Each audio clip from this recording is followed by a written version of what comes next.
barang gadai.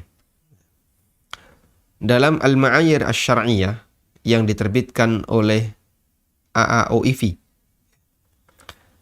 Accounting and Auditing Organization of Islamic Finance Institution.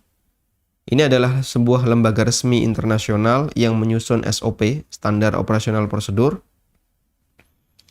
untuk lembaga keuangan syariah. Beranggotakan para ulama dan pakar ekonomi Islam yang dipilih dari seluruh dewan syariah di bank-bank syariah dunia. Dan salah satu anggota ada yang berasal dari Malaysia. Yang saya tahu untuk Asia hanya dari Malaysia. Sementara Indonesia dan negara-negara yang lainnya di daftar anggota kami tidak menjumpainya. Lembaga ini berpusat di Bahrain, didirikan tahun 91. Saat ini AOIV telah mengesahkan 41 SOP untuk lembaga keuangan syariah dan telah mengeluarkan 84 standar operasional akuntansi lembaga keuangan Islam. Dan Ma'ayir Syar'iyyah ini adalah salah satu di antara produknya, sehingga dia menjadi juklak dan juknis, ya, petunjuk pelaksanaan dan teknis untuk perbankan syariah secara umum. Dan para asatidzah, ya, mereka lebih suka untuk melihat bagaimana standar yang disampaikan dalam Ma'ayir Syar'iyyah, meskipun kadang kemudian terjadi sedikit perbedaan antara Ma'ayir Syar'iyyah dengan fatwa yang dikeluarkan oleh DSN. Dalam Ma'ayir Syar'iyyah dinyatakan yajuzu lil murtahin ayyukila ghairahu fi qabdir rahni wa yakumu wakiluhu maqamahu fil qabdi wasairil ahkami. Diperbolehkan bagi murtahin. Murtahin apa kemarin? Orang yang memegang jaminan. Dibolehkan untuk mewakilkan kepada orang lain. Mewakilkan dalam apa? Dalam memegang jaminan. Wa yakumu wakiluhu maqamahu, dan wakil berstatus sebagaimana dirinya dalam menerima barang jaminan itu, dan juga berlaku hukum padanya sebagaimana hukum-hukum yang berlaku pada yang menyuruh. Wa yajuzu ayyuja'ala rahnu fi yadil murtahin kama yajuzu ayyuja'ala fi yadi tarfin thalithin yusamma adlan yattafiqu alaihi tarfan. Dan boleh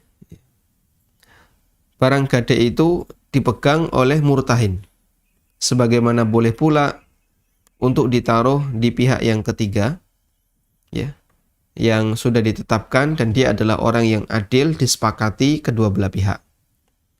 Wa hina idzin la yajuzu li ahadihima ayyan farida binaqli rahni ila ghairil muttafaq alaih. Dan kalau sudah ditaruh di pihak yang ketiga, maka di sini ada catatannya. Ketika sudah disepakati, kita akan taruh di pihak yang ketiga, misalnya notaris A.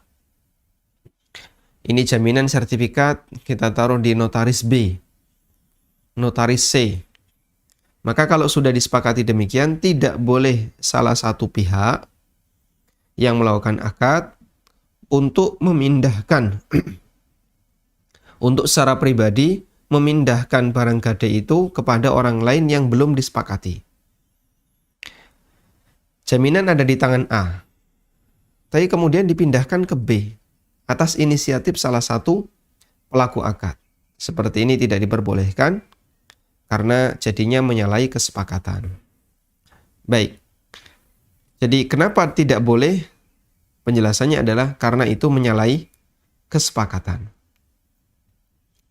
Insya Allah cukup jelas, dan praktek yang banyak terjadi di masyarakat, mereka seringkali menitipkan barang gadai itu di notaris. Ini yang banyak di tempat kita.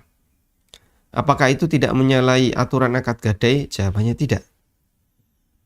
Karena yang menerima barang gadai ini bisa yang memberi utang, bisa pula orang lain yang dipercaya oleh yang memberi utang atau atas kesepakatan kedua belah pihak. Sehingga Kalau kemudian kita membuat skema sederhana, A melakukan akad utang piutang dengan B. A memberikan utang ke B senilai 100 juta.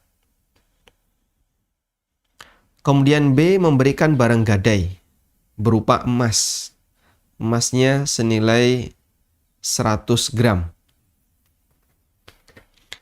Lalu di sini ada C sebagai pihak yang ketiga. C bisa berposisi sebagai wakil A. Bisa sebagai wakil A. Sehingga saat B menyerahkan emas senilai 100 gram, kemudian diserahkan ke CC, tolong simpankan.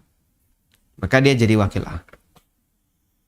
Bisa pula posisi C ini wakil A dan B.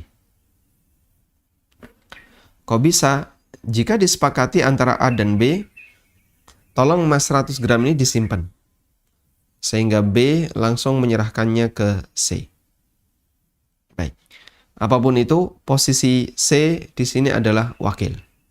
Dan tadi, wakil berstatus sebagaimana yang mewakilkan. Al-wakil lahu maqam al-mukil. Bahasanya wakil itu statusnya yakum maqam al-mukil. Bahasanya wakil itu statusnya sebagaimana yang menyuruh. Kita lanjutkan. Berikutnya kita akan membahas gadai tidak otomatis pindah hak milik. Ketika jatuh tempo utang, sementara yang menggadaikan barang tidak bisa melunasi utangnya, apakah boleh barang gadai itu pindah hak milik? Jadi ini dilakukan secara otomatis ya.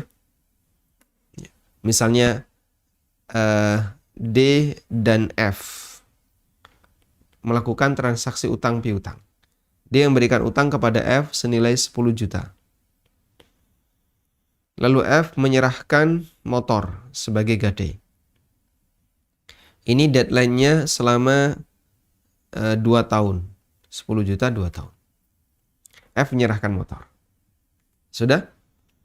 Di posisi ini, boleh nggak ada kesepakatan? Nanti kalau 2 tahun tidak lunas, jika 2 tahun tidak lunas, ya, maka motor jadi milik D. Ya. Harga motor ini ya bisa jadi anggaplah 15 juta. Harga motornya 15 juta, ya. Dan di situ ada kesepakatan, kalau nggak lunas, maka nanti motor jadi miliknya D. Bolehkah kesepakatan semacam ini?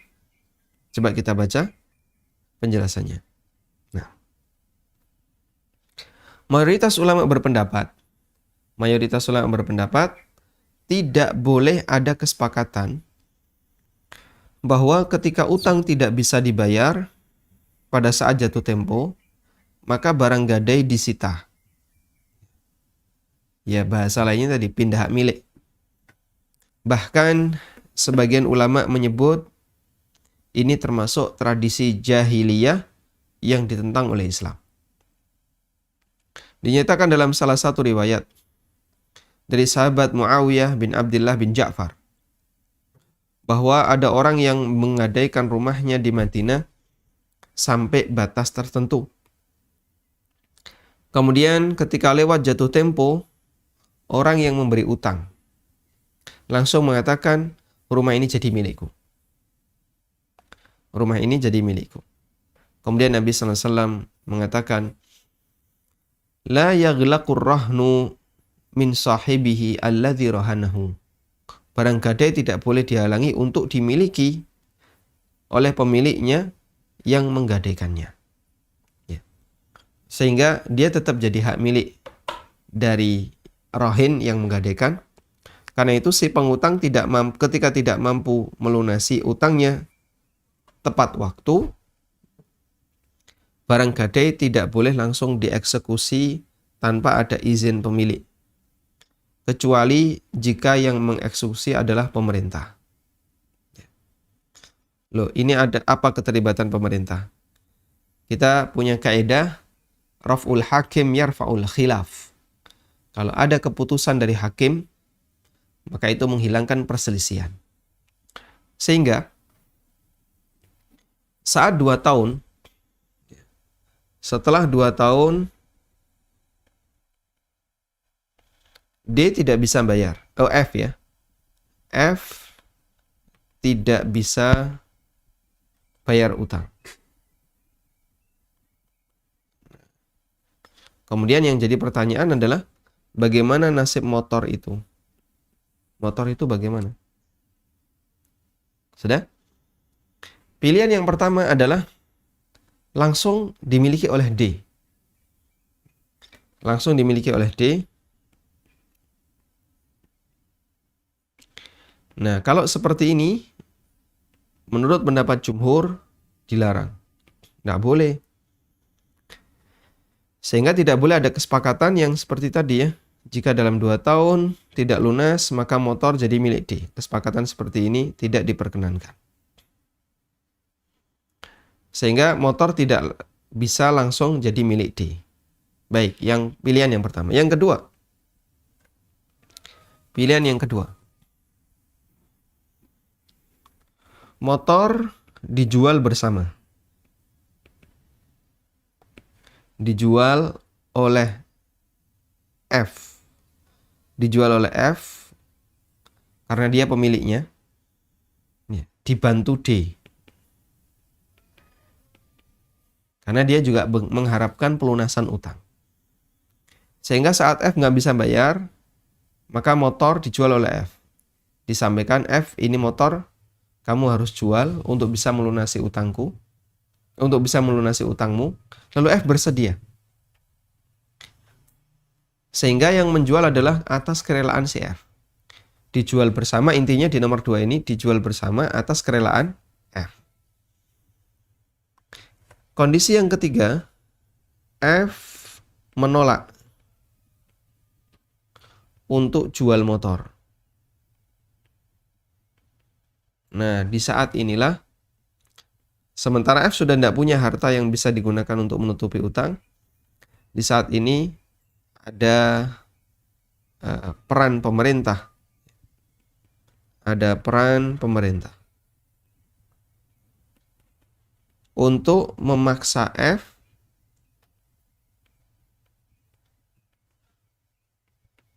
agar jual motor. Jadi di posisi adanya pemerintah adalah ketika terjadi perselisihan ya, seperti ini. Ketika D minta untuk diselesaikan utangnya, kemudian dia menawarkan bagaimana kalau motormu dijual, sementara F menolak, maka D bisa melaporkan ke aparat. Kemudian selanjutnya, motor akan dipaksa untuk dijual oleh pemerintah agar bisa melunasi utangnya ke D. Sehingga ini jatuh di pilihan yang terakhir ketika terjadi sengketa.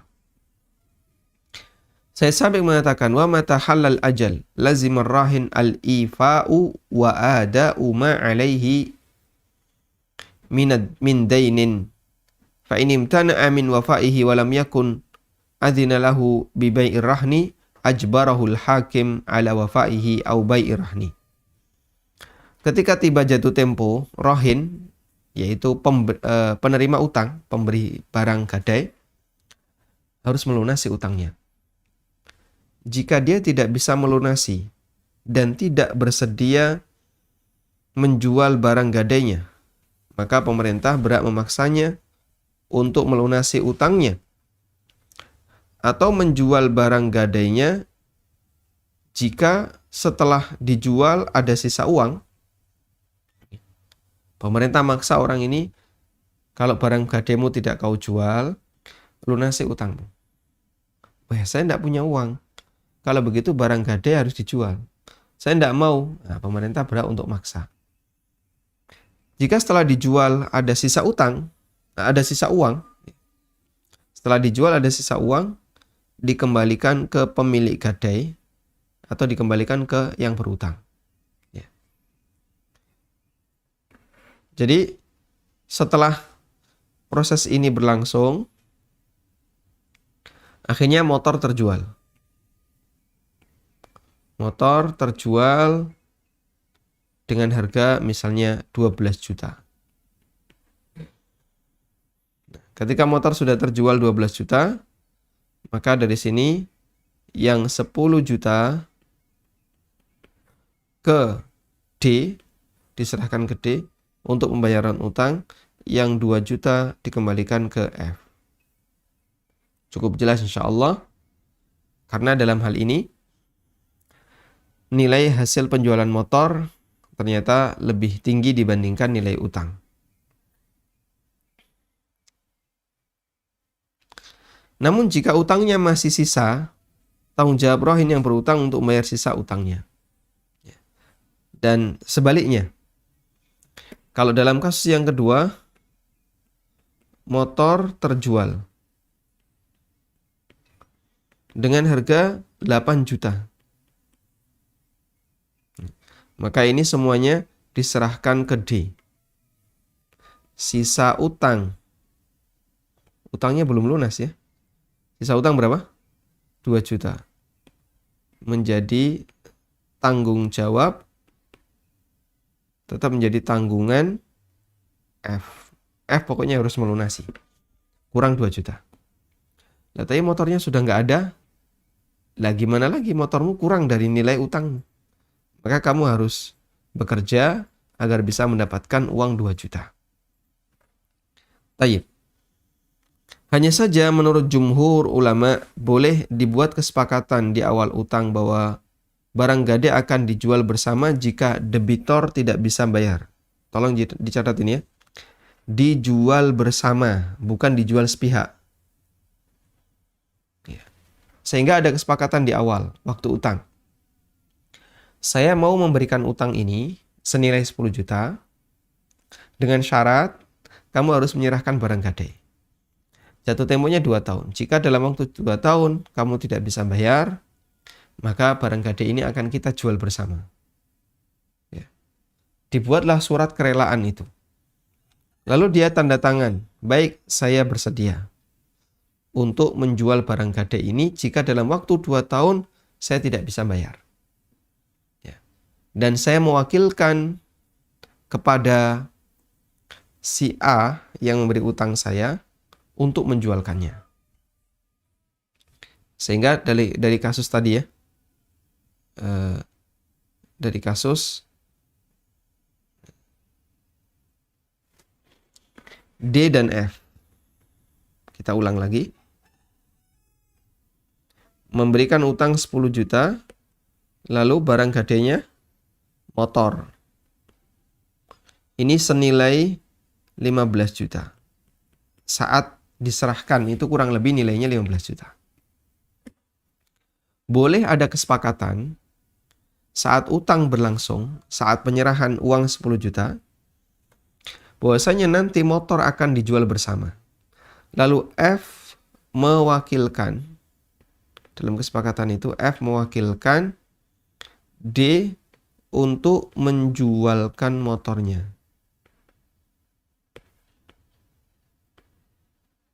Nah, seperti ini diperbolehkan. Karena jika ini dilakukan, maka tidak ada bentuk otomatis pindah hak milik. Dan ini nanti bisa dibuatkan surat wakalah ya. Atau surat kerelaan dari F. Dari F dibuatkan surat, saya bersedia untuk menjual barang gade saya jika saya tidak bisa melunasi utang sesuai dengan deadline. Dan saya wakilkan kepada D ya, untuk menjualkan motor saya. Nah, ini ketentuan ini adalah pendapat jumhur ulama dan berbeda dengan mazhab Syafi'iyah yang melarang kesepakatan ini. Nah, pendapat jumhur ini yang jadi landasan ya, sebagian lembaga keuangan LKS ya, lembaga keuangan syariah, baik bank, BMT maupun yang lainnya, untuk membuat itu di awal. Bapak gade apa? Gade tanah. Baik, nanti kita akan ada kesepakatan Jika sampai utang ini tidak bisa lunas selama sekian tahun, maka tanah akan kita jual bersama. Dan Bapak wakilkan kami untuk menjualkan itu. Sehingga yang menjualkan F. Baik. Yang menjualkan adalah D karena F yang mewakilkan kepada D. Di Syirka Al-Hidayah yang kami pandu ya di Yogyakarta, kita juga membuat surat seperti itu, surat mewakilkan, surat wakalah atau surat kesediaan dari pihak yang berutang ketika dia tidak bisa bayar sesuai dengan jatuh tempo, maka ada surat itu mewakilkan. Kami bersedia untuk menjual barang ini jika tidak bisa bayar sesuai jatuh tempo, dan kami wakilkan Syirka Al-Hidayah untuk menjualkannya. Ya. Sehingga saat 2 tahun nggak bisa lunas, maka surat itu berfungsi. Dulu Bapak mewakilkan kami kalau sudah 2 tahun nggak bisa lunas, kita akan eksekusi ini, saya akan jualkan ini. Dia akan tentu bersedia karena itu sudah ditandatangani. Baik. Walhamdulillahirabbil alamin. Nah, selanjutnya kita beralih ke hukum gadai BPKB, sertifikat tanah, SK ASN dan seterusnya, tapi ini sudah pernah kita bahas ya. Coba kita ulang. Ada kaidah dari Ibnu Qudamah. Kullu ainin jaza bai'uha jaza rahnuha atau jaza rahnan. Semua benda yang boleh diperjualbelikan maka boleh dijadikan objek gadai. Artinya, objek yang bisa digadaikan adalah objek bernilai yang bisa diperjualbelikan. Dia punya nilai dan bisa diperjualbelikan. Kemarin sudah kita sebutkan ya. Ada nggak yang punya nilai tapi nggak bisa diperjualbelikan? Contohnya apa? Yang punya nilai tapi nggak bisa diperjualbelikan. Mahal tapi nggak bisa diperjualbelikan. Apa? Patung misalnya ya. Patung. Berapa harga patung? Wah, mahal sekali. Ya. Makhluk hidup. Alat musik. Dia punya nilai. Misalnya gitar apa. Ini punya nilai.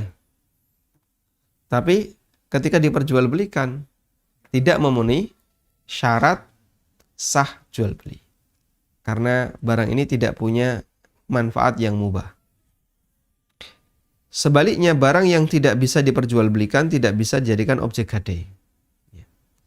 Contoh bernilai yang tidak bisa diperjualbelikan selain dari 2 yang tadi kita sebutkan adalah surat berharga. BPKB, ini bernilai nggak? Bernilai nggak? Bernilai. Bernilai bagi siapa? Pemiliknya. Sertifikat tanah, KTP, dan seterusnya. Ini tidak bisa diperjualbelikan meskipun bernilai. Semua ini adalah administrasi yang melekat pada individu atau objek berharga yang dimiliki individu. SK PNS, SK aparat, dan seterusnya.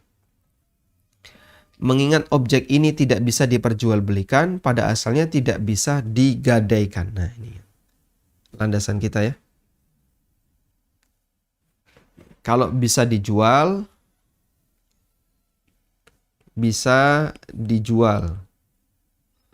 maka ekivalen dengan bisa digadaikan.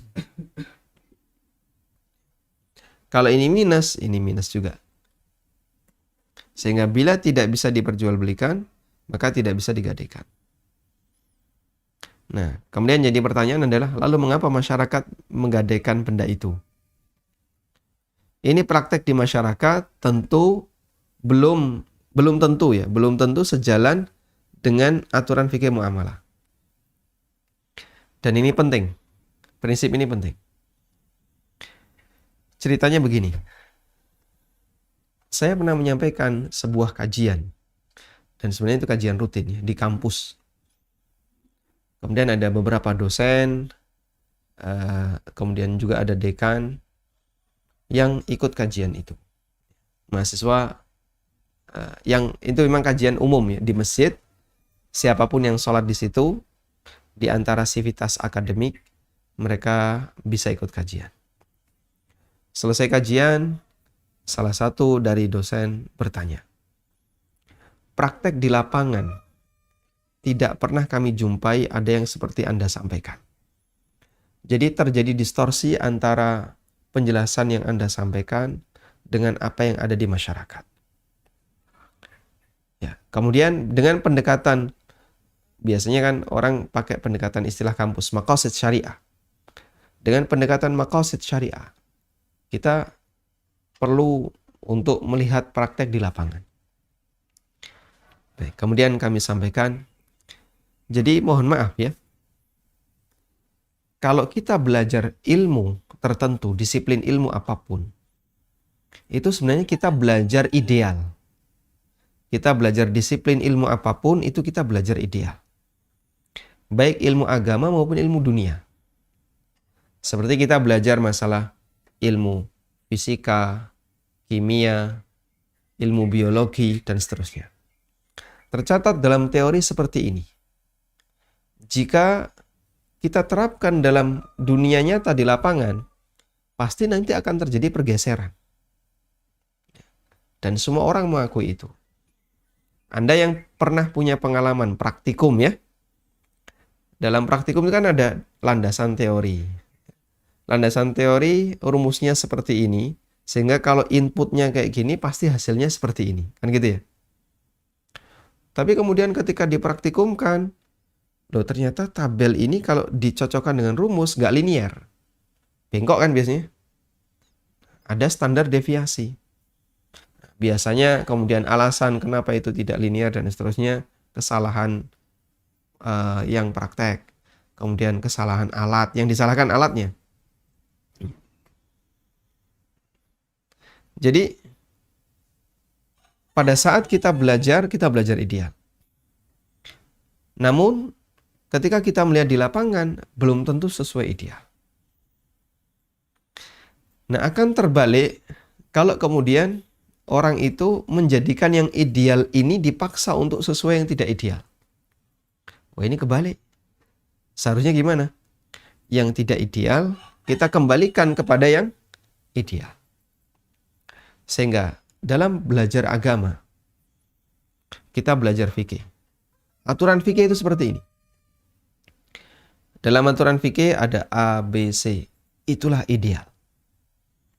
Para ulama menggariskan aturan itu berdasarkan dalil atau ijtihad dari dalil. Kemudian dia gunakan qiyas dan aneka pendekatan-pendekatan dalil yang lain. Akhirnya ketemulah kesimpulan-kesimpulan itu. Sudah? Lalu kemudian kita sampaikan di masyarakat. Loh, kok ada pelanggaran di masyarakat? Banyak sekali yang nggak benar ini. Terus gimana? Jangan paksa aturan itu untuk menyesuaikan pelanggaran di masyarakat.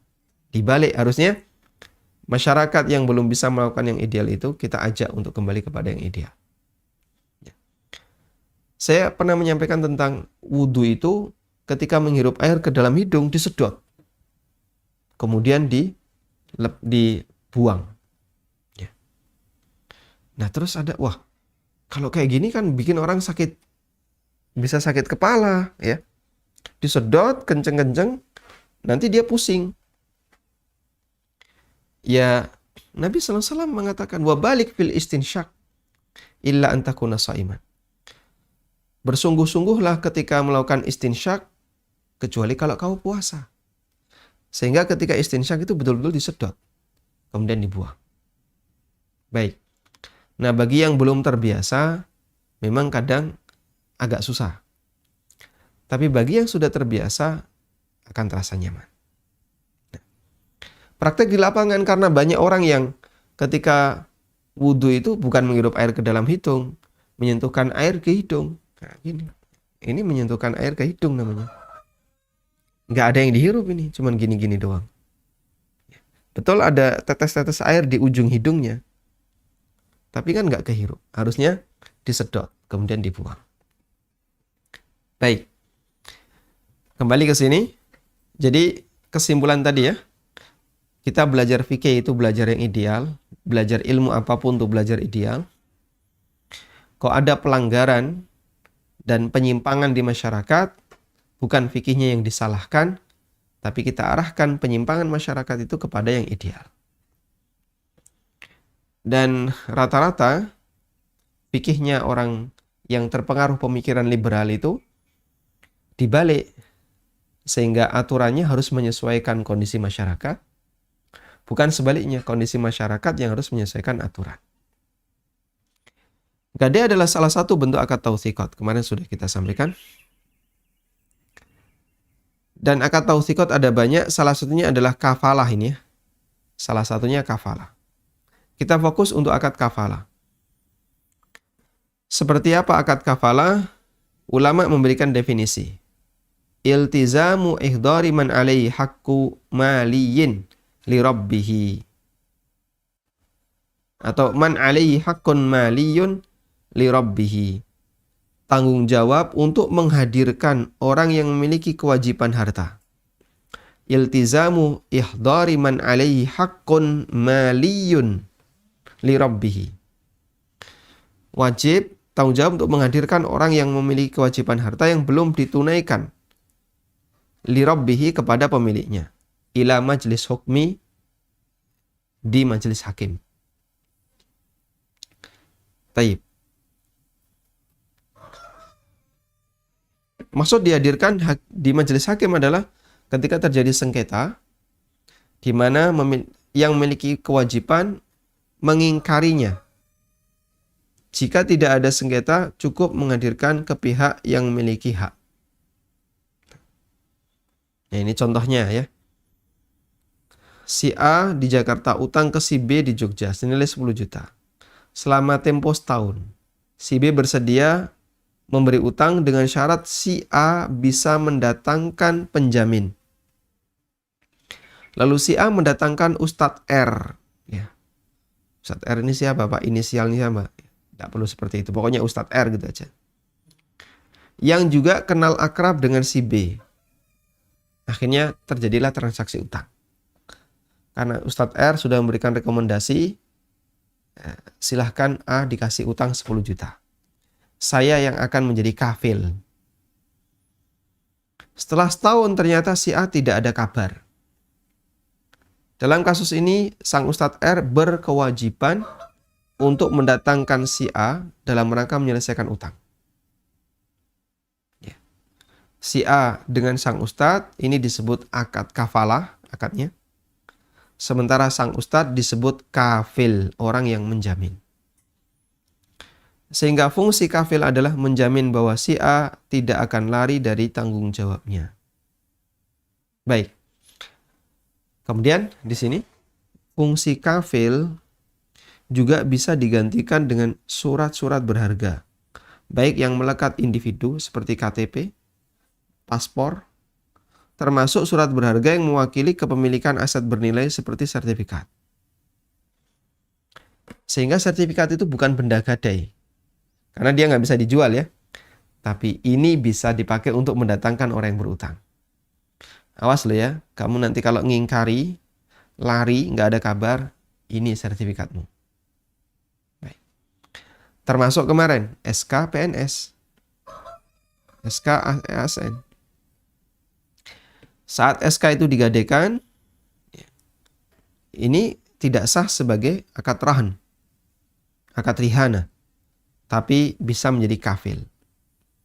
Sehingga fungsi kafilnya itu beralih kepada surat berharga. Kamu utang 10 juta, ya.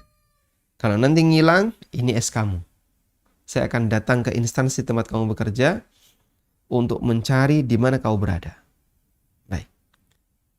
Karena dengan memiliki surat semacam ini, pemiliknya akan bisa dihadirkan pada waktu yang disepakati. Sehingga lebih mudah untuk digandoli gitu ya. Lebih mudah untuk dipegang agar dia tidak lari. Wallahu ta'ala alam. Walhamdulillahi rabbil alamin. Dan insyaallah untuk pertemuan berikutnya kita akan membahas satu bab baru, yaitu antara utang dan riba. Wassallallahu ala nabiyyina Muhammadin wa ala alihi wa sahbihi wasallam. Wa akhiru da'wana anil hamdulillahi rabbil alamin. Assalamualaikum warahmatullahi wabarakatuh. Kaum muslimin dimanapun Anda berada, saat ini sedang dibangun Sekolah Dasar Tahfidzul Quran Madinah Islamic Primary School di bawah Yayasan Amal Abadi Indonesia yang dibina oleh Ustadz Amin Nur Ba'ith hafizahullah ta'ala di Sleman, Daerah Istimewa Yogyakarta. Alhamdulillah sampai saat ini sudah terpenuhi 79% dari total anggaran sebanyak 2,6 miliar. Kami berharap pada bulan Muharram 1443 Hijriah ini anggaran tersebut bisa terpenuhi dan mencapai 100%. Karenanya kami mengajak kaum muslimin sekalian untuk bekerja sama dalam membentuk generasi penghafal Al-Quran yang berakhlakul karimah dan berakidah sahihah dengan memberikan donasi terbaik Anda untuk proyek yang mulia ini. Jazakumullahu khairan.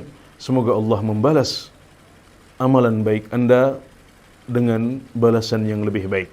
Wassalamualaikum warahmatullahi wabarakatuh. وما أنفقتم من شيء فهو يخلفه وهو خير الرازقين.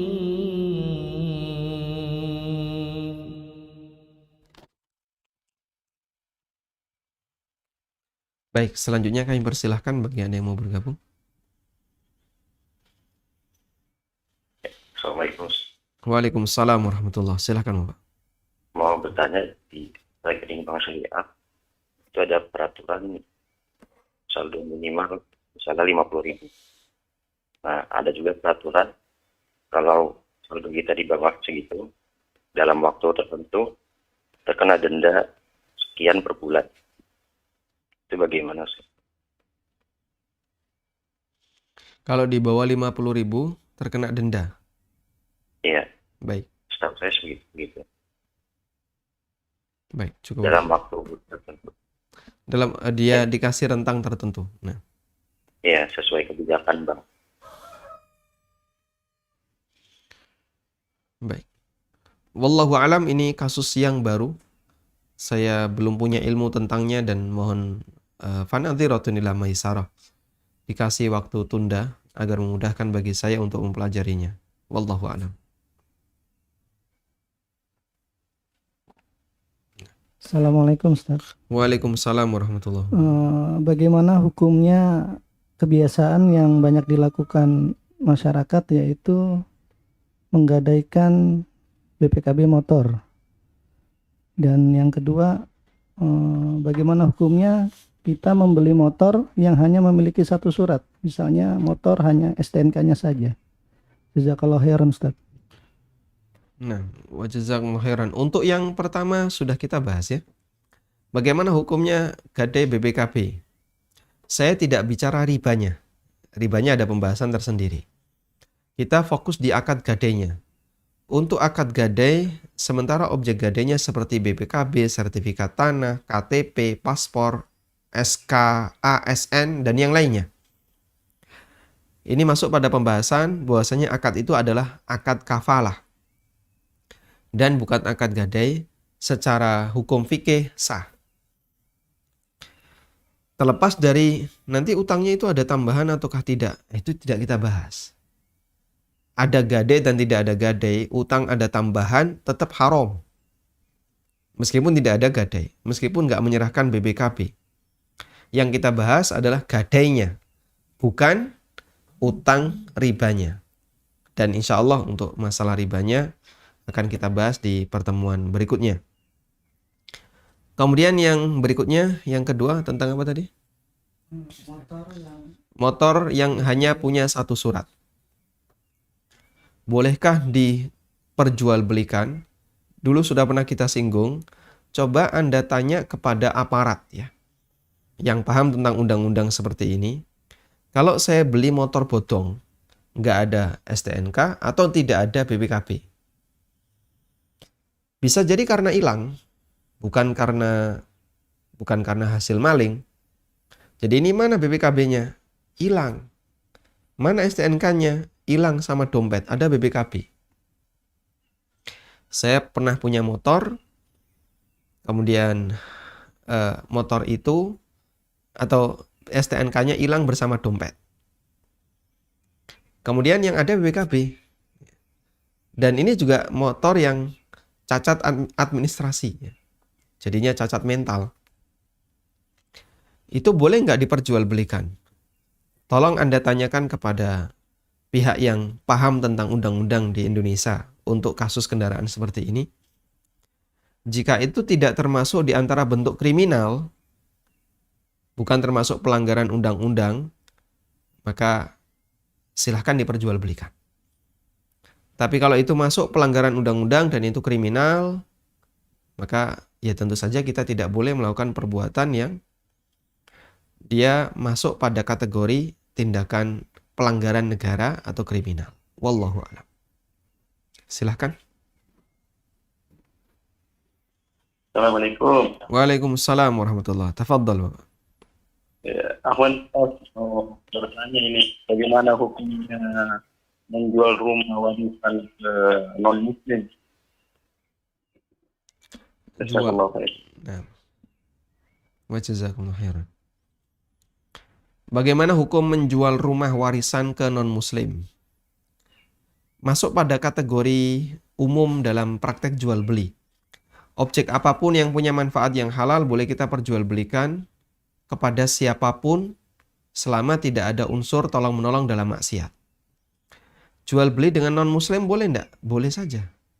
Sehingga kita menjual barang ke non-muslim, ya silahkan. Sebagaimana kita boleh bermuamalah dengan A, dengan B, dengan C, silahkan. Karena dalam masalah muamalah tidak disyaratkan harus seagama. Sebagaimana dalam masalah muamalah tidak disyaratkan harus semanhaj. Boleh nggak dijual ke orang yang tidak satu manhaj dengan kita? Masya Allah. Ya. Dulu para sahabat berinteraksi dengan orang Yahudi dan mereka bertransaksi dengan Yahudi, dengan orang munafik, dengan orang kafir. Dan dalam praktek transaksi mereka, selama tidak ada unsur yang haram, mereka lakukan itu. Wallahu a'lam.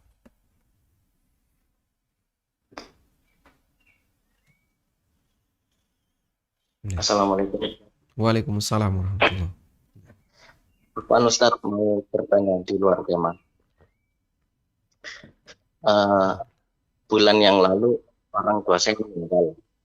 Bagaimana Bapak? Kemudian bulan lalu orang tua saya meninggal. Orang tua meninggal ya? Ya. Terus pada saat sakit sebelum meninggal, beliau sempat meninggalkan beberapa waktu sholat. Yang saya tanyakan, apakah keluarga wajib menggantinya sholat tersebut, Ustaz? Beliau meninggalkan sholat itu di posisi Saat sakit. iya, posisinya sakit. Maksudnya apakah karena tidak hilang sadar atau bagaimana? Naam, sempat seperti tidak sadar gitu, Ustaz. Tapi masih bisa diajak bicara. Masih bisa diajak bicara. Betul, Ustaz. Cuman fisiknya saja yang tidak bisa. Betul. Saat diingatkan untuk sholat, responnya bagaimana? Cuman tanya-tanya jam gitu. Sekarang jam berapa? Terus Ana bilang waktunya sholat, begitu kurang merespon. Ustaz. Baik. Kemudian yang kedua, Ustaz, dalam sholat berjamaah,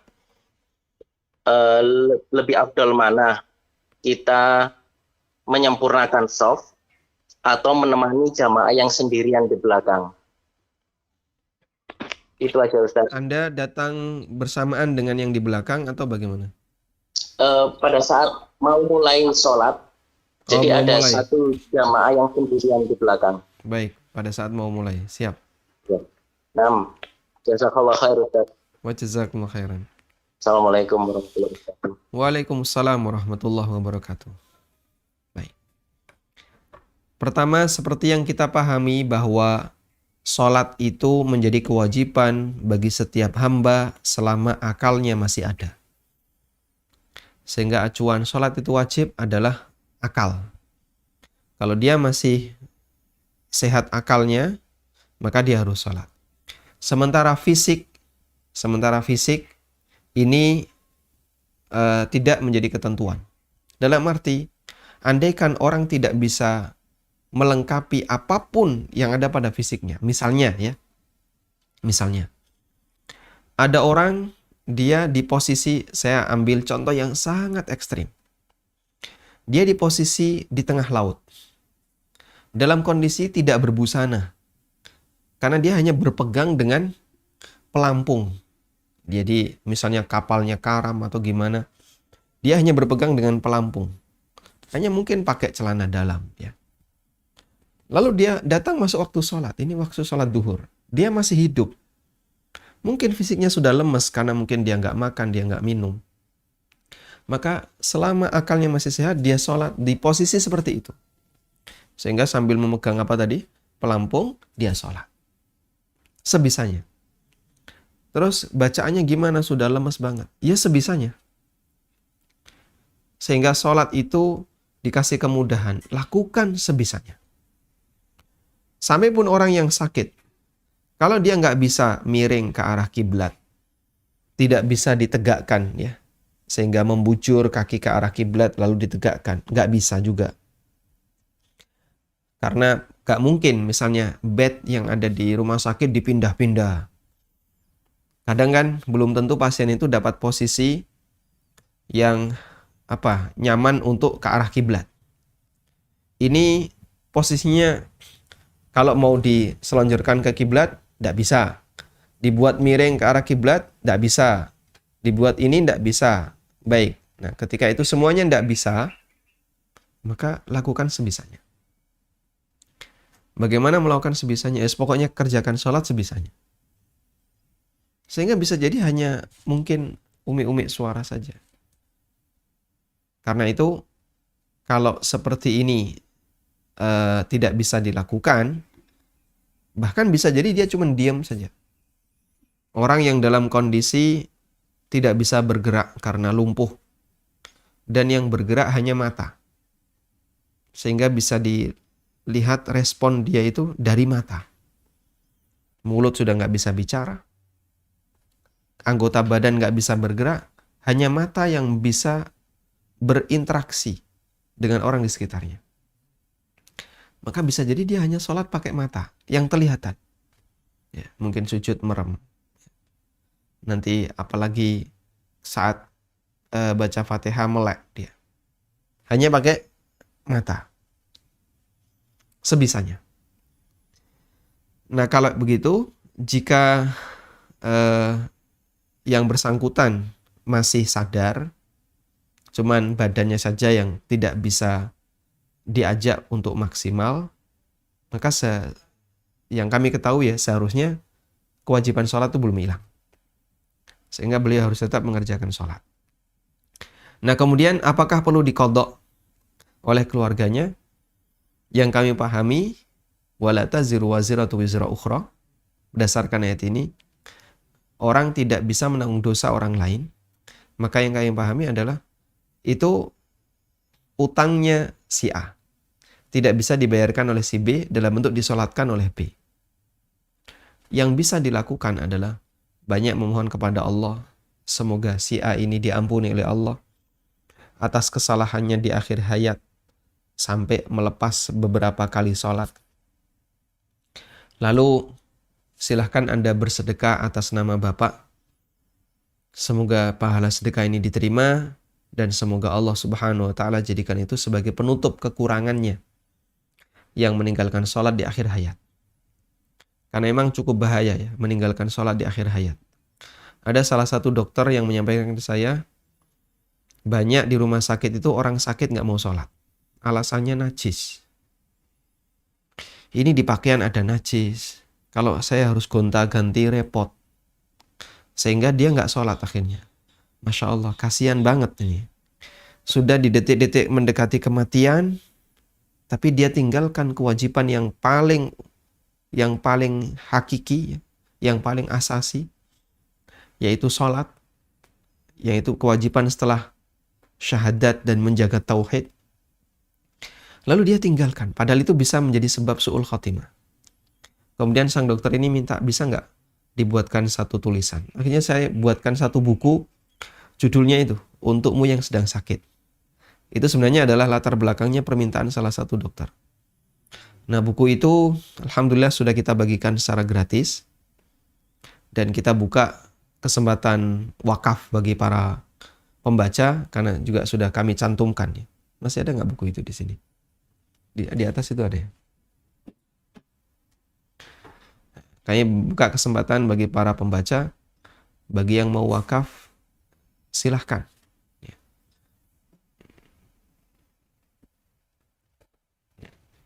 Di halaman ini ya, ada buku wakaf tulisannya, nggak kelihatan ya. Di depannya ada tulisan buku wakaf, dan kita cantumkan kalau mau wakaf buku ini, silahkan setelah terkumpul di rekening ini, kita akan cetak, kemudian kita sebarkan gratis lagi. Kemarin alhamdulillah sudah ada beberapa ribu yang kita sebarkan. Kemudian berikutnya apa tadi? Menemani orang yang berada di belakang ataukah menyempurnakan shaf. Ada dua kondisi ya. Menemani orang di belakang shaf. Sholat di belakang shaf sendirian itu memang batal. Menurut pendapat yang lebih kuat, statusnya batal. Baik, lalu ada dua kondisi sekarang. Lebih baik mana menemani orang yang berada di belakang shaf sendirian, ataukah kita tetap berada di depan menyempurnakan shaf? Ada dua keadaan. Yang pertama, jika sholat sudah mulai, sehingga Anda di posisi shaf rapi, sedang melaksanakan sholat. Lalu ada orang yang datang, kemudian makmum yang masbuk ini melihat kanan kiri udah penuh. Kalau kondisi pandemi kan berjarak. Nah, kalau berjarak ini jangan di belakang sendirian. Harus nyelip di antara jarak itu. Wah, nanti jadinya melanggar prokes. Ya, pilihannya dua. Batal atau melanggar prokes. Kalau Anda pilih tetap di belakang sendirian, ya batal. Ini masih ada banyak celah. Maka, ya pilihannya tadi. Antara batal atau melanggar prokes. Ya sudah, saya pilih yang lebih ringan. Anda sudah pakai beberapa pelengkap, misalnya pakai masker dan seterusnya. Lalu Anda nyelip di salah satu. Ini kayaknya nggak seberapa ganggu. Insya Allah selamat ya. Tapi kalau Anda sholatnya rapat, mau masbuk datang, kanan kiri udah penuh. Apakah boleh menarik salah satu makmum di belakang? Salah satu makmum ditarik ke belakang? Ulama beda pendapat. Dan sebagian ulama mengatakan yang ditarik boleh tidak mau. Kenapa? Saya punya hak untuk berada di sini. Dan kamu yang masbuk, ya itu urusan pribadi. Dan kenapa yang dipilih saya, kok nggak yang lain kan gitu ya? Berarti kan mengurangi porsi pahala saya. Nah, terus solusi bagi yang sendirian ini gimana? Sebagian ulama menyarankan, dan ini sarannya Syekh bin Baz, solusinya langsung gabung di jajarnya imam. Sehingga kalau ini sholat jamaah ya, ini imam, datang makmum masbuk, baru. Ini makmum masbuk datang, dia sudah nggak bisa melihat celah. Ini tembok, ini tembok, ini tembok. Penuh banget nih musola. Akhirnya dia melihat kanan kiri udah nggak ada. Dan tidak ada teman, lihat belakang nggak ada. Ini sudah rakaat yang terakhir, sudah mau ruku lagi. Akhirnya dia tahu di sini kan ada pintu ya. Nah, kemudian dia keluar lewat pintu sini, ya langsung jejer imam. Insyaallah. Jadi co-pilot. Jadi wakil pilotnya dia. Nah, sebagian ulama menyarankan seperti ini. Dan ini saran yang disampaikan oleh Syekh bin Baz. Tapi ada yang mengatakan tidak perlu seperti itu. Karena kalau demikian, lalu ada orang lain masuk lagi. Oh, dia lihat nggak ada celah, ada temennya di sini. Nah, dia keluar nanti ke sini. Jadi satu shop sendiri di depan. Sehingga ada yang menyarankan, ya sudah, ini terpaksa bagi dia. Dia berada di belakang sendirian. Di posisi dia sebagai orang yang terpaksa. Dan ketika orang tidak bisa memenuhi kondisi ideal karena terpaksa, diharapkan ibadahnya sah. Nah, selanjutnya bagi mereka yang mengalami seperti ini, maka mungkin dia bisa ngajak orang lain, dia keluar dulu, cari orang biar bisa nemeni. Kalau nggak bisa, ya terpaksa sendirian di belakang. Baik, ini jika sholat sudah dilaksanakan, sudah mulai. Yang kedua, jika sholat belum mulai, ya, baru persiapan dan mau mulai, imam menyiapkan ini shop penuh, tinggal orang nyenil di belakang. Sholat baru mulai, baru mau mulai ya. Maka ditawarkan, ada nggak yang rela menemani ini? Kalau dia rela, si A rela, ya sudah saya temani. Ini jadinya kosong. Di posisi ini kosong. Boleh saja demikian. Ya. Karena dia sudah merelakan. Sehingga dia rela untuk berada di posisi soft yang ketiga, yang tentu saja nilai pahalanya lebih rendah. Dan ketika dia rela, tidak masalah. Dan insya Allah untuk masyarakat Indonesia banyak yang rela. Karena mereka terbiasa untuk nyari soft di belakang. Wallahu a'lam. Assalamualaikum. Waalaikumsalam warahmatullahi wabarakatuh. Silahkan. Ustaz mau bertanya tentang warisan. Orang tua saya itu meninggal dalam beberapa tahun yang lalu. Sebagian aset sudah dihibahkan ke anak-anak. Ada aset dalam bentuk rumah dan pekarangan yang belum dihibahkan ke anak-anak dan ditempati oleh ibu saya.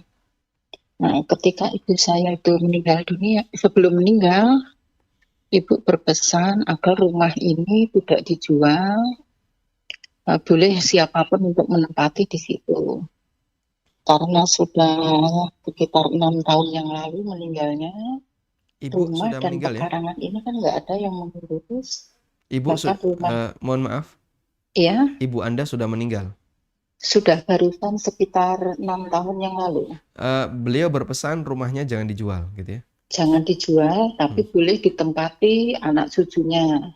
Mm-mm. Nah, karena sudah 6 tahun, rumah itu kosong, pekarangan juga semuanya kosong, itu boleh nggak kalau kita jual gitu? Karena nggak ada yang mau menempati, Ustaz. Baik. Apakah ibu memiliki andil dalam pengadaan rumah ini atau itu murni milik ayah? Milik ayah, ibu tidak bekerja. Ibu tidak bekerja. Baik. Iya. Terus boleh satu lagi, Ustaz? Oke, silakan. Tentang asuransi, sampai sekarang saya masih kurang paham. Uang lebihan asuransi itu boleh saya kasihkan ke perorangan atau tidak, atau harus ke fasilitas umum. Baik. Itu yang pertama. Terus jam sostek dalam perusahaan itu masuk kategori asuransi atau tidak? Nah, itu aja, Ustaz. Ya, Assalamualaikum. Waalaikumsalam warahmatullahi. Saya coba jawab untuk yang kedua dulu ya. Uang kelebihan asuransi, dana kelebihan asuransi melebihi dari premi. Sehingga kalau kita lihat ini dana klaim asuransi yang melebihi premi. Sebenarnya ini dikembalikan ke lembaga asuransi itu. Sehingga itu hak mereka. Ya. Premi baru dibayar misalnya 50 juta, tapi dana klaim 100. Maka yang 50 dikembalikan ke perusahaan asuransi itu. Namun mereka menolak sistem itu. Tidak bisa Pak, sistem kami nggak bisa. Sehingga dana ini tetap jadi hak milik Bapak. Maka dana ini ya, kelebihan ini, tahap awalnya adalah dikembalikan ke PT asuransi itu.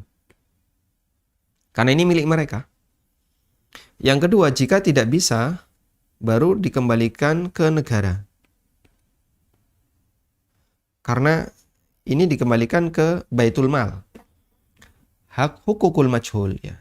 Jadi hak yang tidak jelas siapa pemiliknya. Bisa karena pemiliknya menolak, kami tidak merasa memiliki itu sudah menjadi milik Anda. Maka itu dikembalikan ke kas negara. Dijadikan sebagai milik bersama seluruh kaum muslimin. Nah, kalau sudah bicara ke kas negara, maka penyalurannya ada dua. Bisa penyalurannya adalah fasum,